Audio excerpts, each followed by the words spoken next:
So it's a little bit later start than usual, but today we are going to look at players that needs to have a bounce back year, and we're looking at the Western Conference version in terms of looking at each players that needs to have a bounce back year out of these Western Conference team. Yesterday, I of course did the Eastern Conference version, and I think yesterday I got a little bit too much detail in when I did the Eastern Conference version of that, and therefore that's why the video was super long. It was like 32-minute long, which was just way too long for these kind of videos. So I'm hoping today it's going to be a little bit shorter. But that being said, we do have one more team to talk about today, and that one more team is none other than the new boys, Austin FC. So, despite the fact that this is the first year for Austin FC, and you're probably thinking, how can there have any players from their team that needs to have a bounce back year if this is their inaugural season? Well, when you look at the roster, most of the players that is on that roster used to play for another team before they either got acquired through trade this offseason or maybe picked up in the expansion draft or even signed off of free agency. But the player that I'm going to choose for Austin FC that needs to have a bounce back year is none other than Danny Houston. So this is the guy that they picked as the first overall pick in the expansion draft. And, I talk about this when I did that video with the expansion draft. This was definitely a risky move that Austin is decided to choose Danny Houston. And, Houston, I know during his time with the Quakes, I remember a couple of years when he came into this league and the Quakes signed him back in 2017, he definitely showed some promise that he could potentially be the heir of Chris Wondolowski, and he definitely showed that promise in 2018 when he actually scored double-digit goal, and I was thinking that, yeah, he's definitely going to be the heir of Wando. Well, judging by the fact that, the Quakes decided to not re-sign him and left him exposed in the expansion draft, which Austin FC say thank you very much. We're just gonna pick him up from the expansion draft. You probably know things have not worked out well, and indeed for Houston for these past couple of years, it has definitely been rough for him, especially this past year too, where he basically was relegated to be a guy that used to play out of position because of what Almeida was trying to experiment him putting on the wing. Obviously, that did not work. To pretty much now, he basically got stuck on the bench, and you just think that, yeah, he probably is not only not going to be the heir of Chris Wondolowski, but he's probably going to have to go to another team or even leave MLS because of the way that he's not getting any minutes with the Quakes. So yeah, he of course picked up for Austin FC, but as I said, they're really hoping that this year he's going to have a bounce back year and he could be back to his 2018 form, because if that is not going to be the case, then that could be a bit of an issue for Austin heading into this season in terms of the striker position, where they really bank that he is going to be that number 9 player that's going to hopefully I wouldn't say score double digit goal, but contribute enough where they definitely were right when they decided to pick him up as the first overall pick in the expansion draft. Now, one thing I will say that might benefit Austin by getting Danny Houston is that I know a lot of Quakes players, when they decide to leave the Quakes, most of them usually turns out to be very well. I mean, a great example of that was last year when Annabelle Godoy went to Nashville, and I still don't regret the fact that the Quakes let go of Godoy, because I didn't think he was the right fit with the team, and there was some frustration that was boiling between the fan base and Godoy of all his time with the Quakes. But when he went to Nashville, he looks very decent, and a great example of it was Tarbell leaving the Quakes to join Columbus, and even though he wasn't the starter for the team, he definitely got more minutes and more playing time with Columbus last season than I thought he would have, and he played a good part of the playoff run where he was able to win. I think the game in the quarterfinal and also in the conference final of the MLS playoff. So yeah, one thing that I think Austin fans are going to think that this will be the case, where when there's players that leave the Quakes for whatever reason, they tends to be much better when they leave them, unless of course there's that one instant with David Bingham going to the Galaxy, and yeah, we are not going to discuss that instant of how it did not work out for the Galaxy. I'm pretty sure the Galaxy are pretty frustrated that really, of the one player that we got from the Quakes, and we thought that he could definitely be a good player for us, because you said that pretty much any Quakes player leave the Quakes to join another team, they turns out to be much better than they are when they were the Quakes. It turns out that was the otherwise. But either way, moving on. For the Rapids, I'm gonna go with Diego Rubio,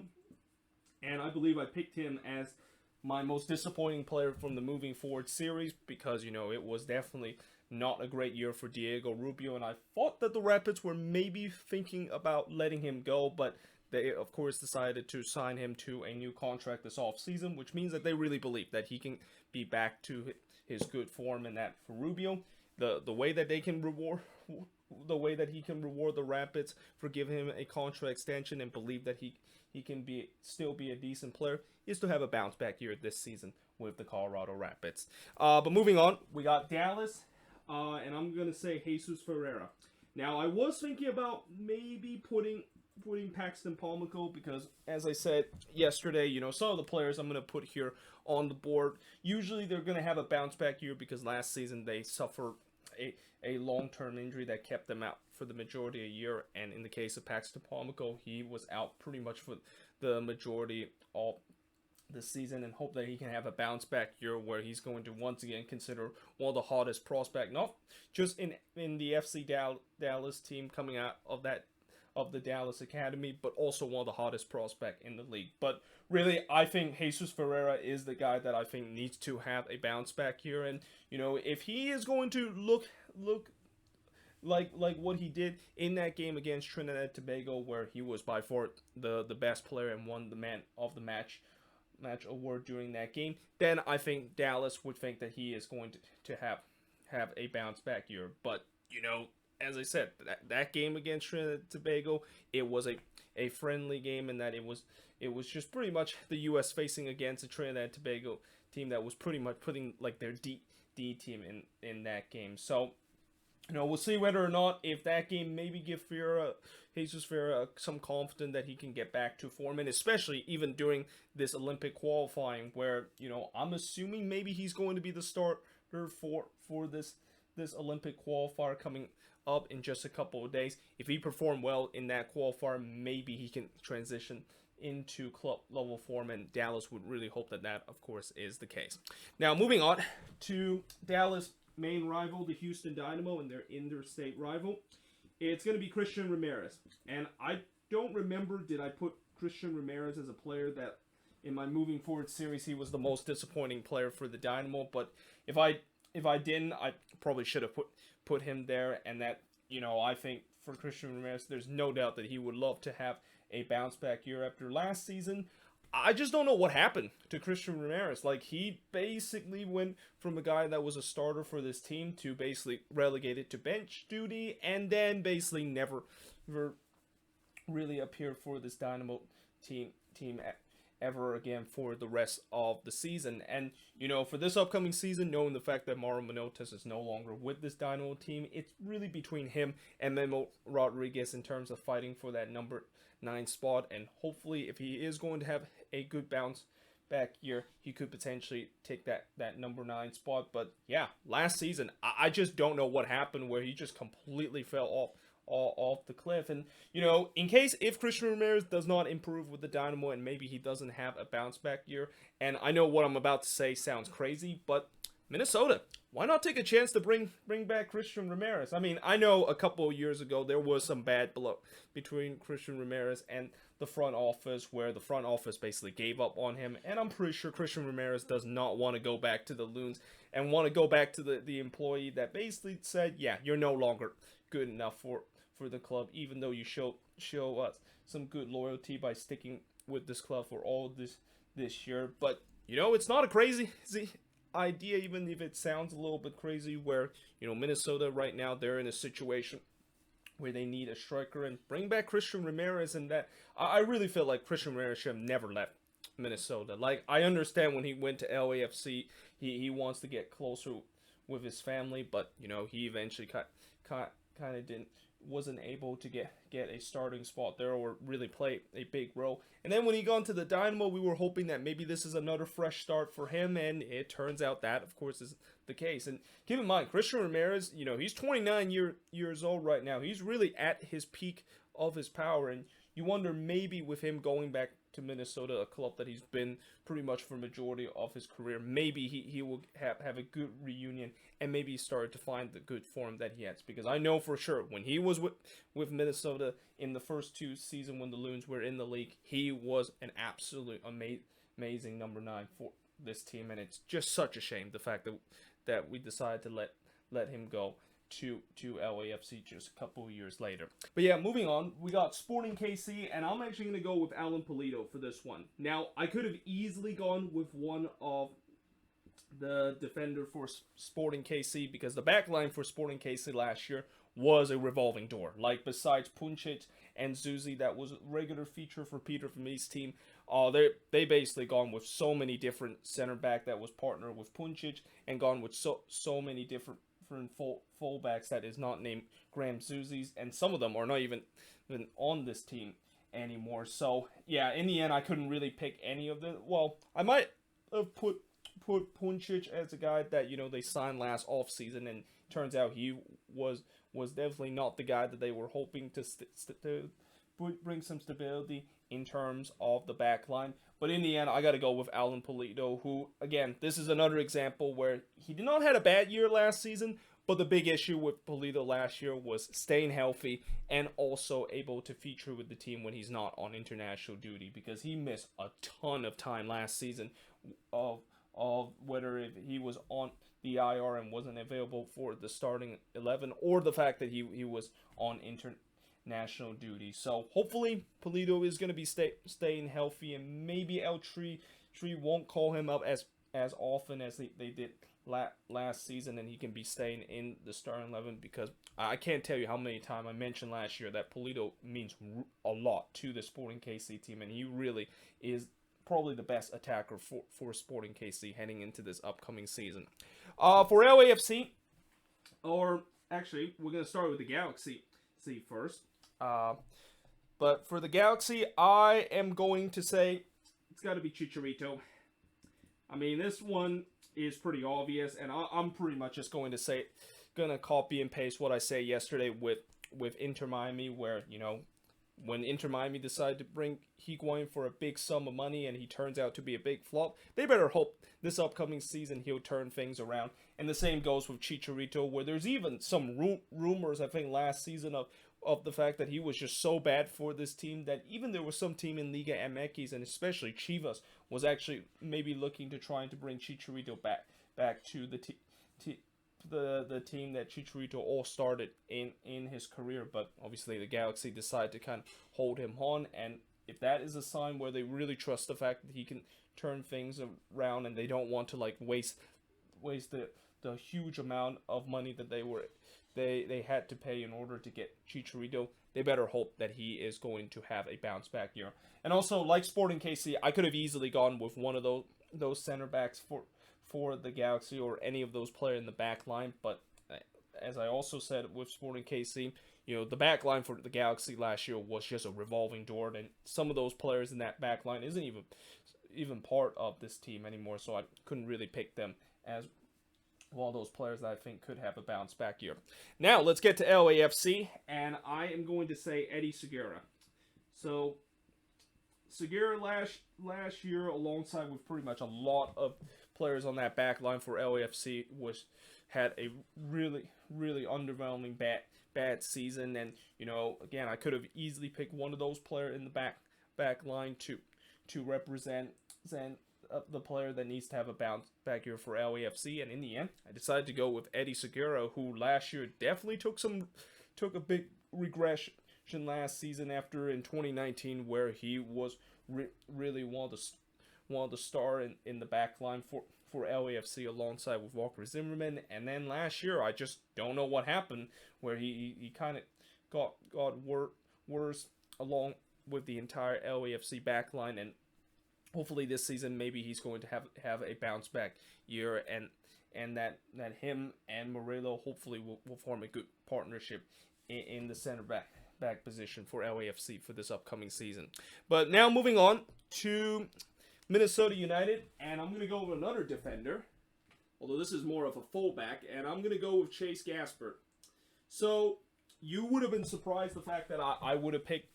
a player that needs to have a bounce back year that is in the back line for Minnesota, because the back line was pretty much the strongest point for the Loons last season, and this season it looks like it's going to be the same thing. But I think the weakest link in that back line has to be Chase Gasper, where, last season I wouldn't say he had a terrible year, but he was nowhere near as good as he was in his rookie season. And I remember in that rookie season where he was just so good that there was a lot of people even talk about he could potentially be a guy that might have a future with the U.S. men's national team, and he might be a future fullback for the national team. And yeah, this season, he definitely took some regression. And again, I don't think he was terrible last year, but there were times where he really frustrates me with some of his defensive decision, and also so he wasn't as prolific going for on the attack as he's shown in his first year. So hopefully maybe Chase Gasper can have a good bounce back year, and that maybe last year was just a typical sophomore slump when you see a player go through after they had a breakout year in their first season. But we shall see whether or not that's the case. But moving on, we got the Portland Timbers, and I'm gonna go with Sebastian Blanco. The Timbers is another team that it was hard for me to pick who exactly needs to have a bounce back year, because for majority of the players for the Timbers, they kind of had a decent year where I don't really consider them to need to have a bounce back year. But I still had to kind of pick a player, and I decided to pick Blanco, and pretty much this is the reason why I said earlier with picking a player that needs to have a bounce back year. Not necessarily that they had a bad year last season, but they also suffer a season-ending injury that hopefully this year they can have a bounce back year and can get themselves back into good form before they suffer that season-ending injury, and that's the case for Sebastian Blanco. Hopefully he's going to be back just as good as what he's shown in the MLS's back tournament after he suffered that torn ACL in September. Although it's going to take a while for him to get back into shape, and that I'm assuming Blanco might not be back with this Timbers team, at least maybe until the middle of this upcoming season. But there's times where you last season, I wouldn't say there's time that they really missed him last season, because last year some of the replacement for Blanco, especially for his replacement Jimmy Char, was doing very well to replace him, and pretty much put up almost same amount number of what I would think Blanco would produce to this Timbers team. But imagine having Blanco back and add in another threat for what already is a very strong attack for the Timbers. Yeah, that would definitely be something that the Timbers are hoping for, and that they're also hope that when he does come back, I'm not quite sure whether or not he's going to get starting minutes, because Blanco is a guy that is getting up into his 30s, and there's definitely some younger option now on the attack for the Timbers that they're willing to go for. But if he is going to be a guy that maybe plays as a super sub role, man, that would be probably one of the best super sub kind of player in the league, and that would be just such a luxury for a team to be able to bring on Sebastian Blanco, one of the best player in the league, as a player that is going to be coming off the bench late in games. Now, moving on, we got RSL, and I'm going to go with Albert Rusnak, and this is actually, I think, the only guy that has featured in both my video where I talk about a player that is going to be the MVP of the team and have a breakout year, but also needs to have a comeback year. I mean, there's no doubt that Albert Rusnak, alongside with DeMar Krylak, is probably going to be the MVP for this RSL team, and probably the most important player for this team. But at the same time, as I said before, when I did pick Albert Rusnak as the MVP and the breakout player for this upcoming season for RSL, in order to do that, he needs to have a bounce back year after last season, where for whatever reason he just completely dropped off the face of the earth with his production that he has shown in his first couple of seasons with RSL. But now moving on to the San Jose Earthquakes, I am gonna go with Florian Youngworth, and you knew that when I did this video, I was going to pick a defender for the Quakes because that's probably one, if not the weakest point from last season, and it's no surprise I decided to do that and decided to go with one of the center back, that is Florian Ljungwirth. And I gotta say, last year I think that was probably the worst season for Ljungwirth during his time with the Quakes. Even worse than what happened in 2018, where I know in 2018 that defense was just as bad as the defense that was last season for the Quakes. But at least the thing about 2018 was Ljungwirth was kind of play out of position, and that was kind of the reason why he was kind of ineffective. But this season he was kind of playing in his preferred position in the center back row. And I know early on there was a lot of people that was kind of questioning why in the world did Almeida decide not to bring Ljungwirth into the starting 11. Is he just another one of those players that kind of fell victim to Almeida, who definitely does have some of his favorite player that he usually pick in the starting 11, and there's definitely some players that kind of belong in his doghouse that he usually never pick in the starting 11. But eventually Ljungwirth did get more minutes, and yeah, I think maybe the question of why exactly Almeida is reluctant to start early in the season might have to do with the fact that Ljungwirth was actually not that good. And again, he showed last season where he definitely has decreased his quality that he has with this team. And I guess some of that may be due to the fact that he is starting to get a little bit old. I think he's going to turn 33 heading into this season. And,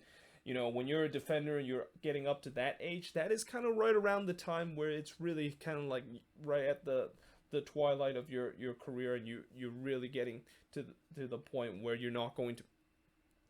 to continue to improve, but also start to decline year after year. And even though that of course is the case, I still think there's no way the Quakes are going to potentially